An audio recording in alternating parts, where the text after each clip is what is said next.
Live and local with coverage you can count on. This is WNEM TV5 News at noon. We begin this noon with two major developing stories. The 5 teenagers facing charges for the rock-throwing death of a mid-Michigan man were back in court today. And we're learning more about a local tow truck worker struck and killed by a car while he was simply doing his job. Hello there, everybody. Thanks for joining us this noon. I'm Frank Turner. Let's begin in Saginaw, where we've learned the victim of the tow truck accident, 41-year-old Thomas Tripp, lived and worked. TV5's Tiara Braddock is live with details about the man and the accident that took his life. Tiara?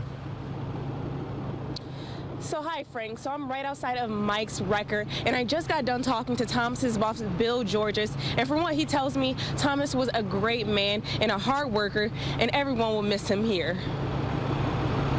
He's a great guy, a hard worker, and loved his job, and people loved Tom. And so we are still working on getting those details from last night's accident, but from what we do know, alcohol was possibly involved. And again, Bill Georges would just like to remind people that if you see a tow truck pulled over to the side, to be mindful and to drive carefully. Reporting live in Saginaw, Tiara Braddock, WNEM TV5. All right, Tiara, thank you very much. In Genesee County, the 5 teenagers accused of throwing a rock from an overpass and killing a Mount Morris man were back in court today. All 5 deemed competent to stand trial after an examination. TV5's James Felton live in Flint now after talking with representatives for some of the victims. James, where does the case go from here?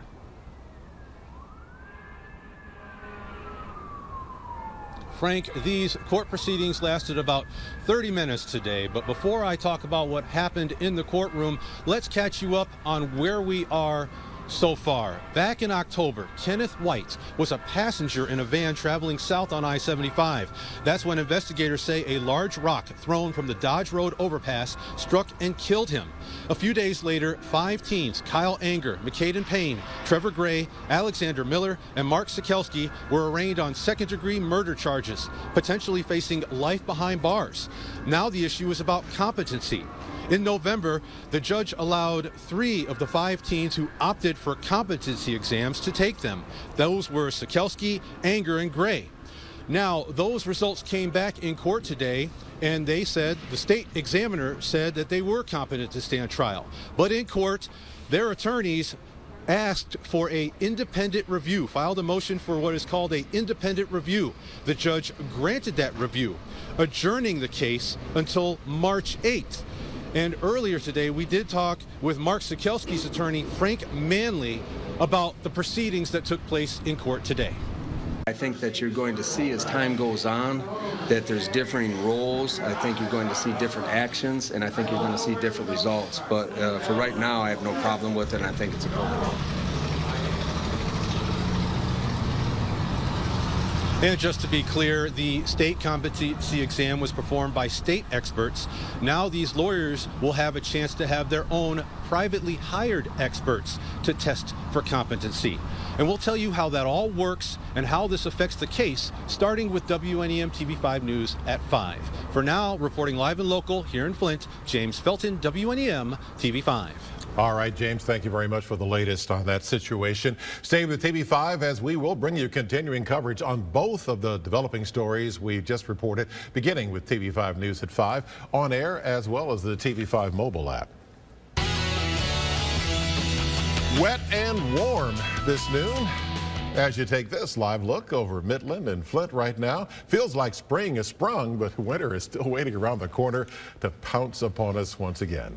Meteorologist Kylie Miller in the First Warn 5 Weather Center with Kylie, last call for springtime temps. Yeah, I hope everyone enjoys it because we're going to be back to reality. But Frank today actually grabbed the rain jacket instead of the winter coat. So that was actually nice. And we're going to continue to talk about those rain showers persisting throughout our day today. And then we're going to have a big change coming our way. But I want to take you out to the I-69 cam. Low visibility still and some just drizzle, dreary conditions. So hopefully you're enjoying the warm temperatures, but we have to balance it out with some of those rain showers. Now on the western half of the state picking up some moderate rainfall, and that's starting to enter our western counties, anywhere from Alma back into Mount Pleasant and Clare, and even into our northern counties, the Tri-Cities. You guys are going to be having some of these light to moderate rain showers continuing throughout the day today.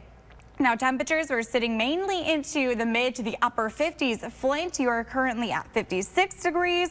Bay City, 53. Saginaw, 56. And we could actually be breaking a couple of record high temperatures for today in Saginaw and Flint. That was set back in 1975. So we will keep you updated if we do break any of those records. But looking at the First Warn 5 Sky Tracker, cloud cover is holding. We have overcast skies for today. And we're going to be monitoring those rain showers continuing through the rest of our afternoon and even into the overnight period, with temperatures very mild into the 50s.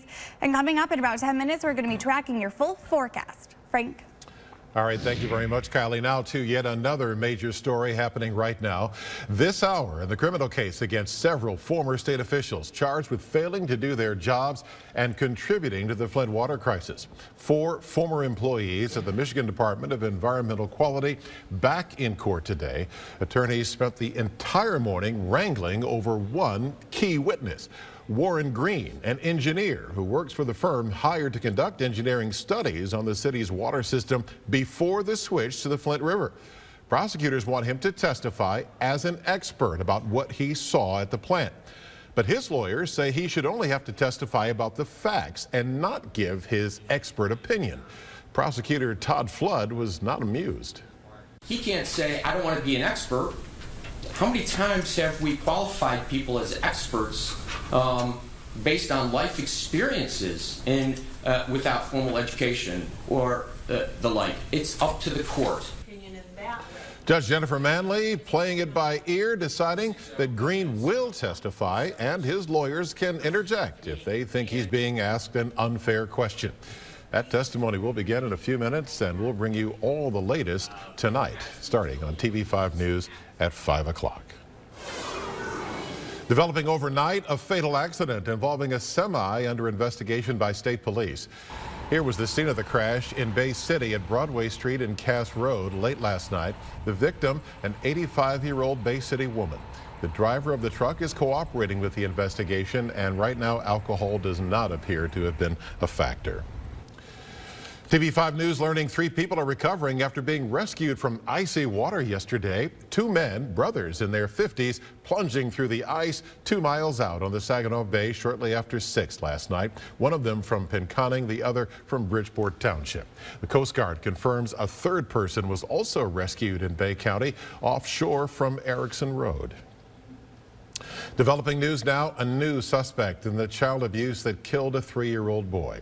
The Saginaw County Prosecutor's Office confirming a 2nd person of interest taken into custody yesterday. Sources close to the investigation say it's the child's mother, Katie Leuenberger, but she's been released on bond. It's expected she'll be charged with 1st-degree child abuse. Her boyfriend, Tavares Williams, already formally charged with 1st-degree murder and child abuse, accused of assaulting little Jordan Brown on New Year's Day, causing his death a few days later. Lawmakers moving fast against Apple for slowing some phones. The information Congress demands the company release ahead. And this device may give sight to the blind. In a few moments, you'll see how it works. And remember, you can get up-to-the-minute headlines all day on your tablet or smartphone. Just download the TV5 mobile app from the App Store and Google Play.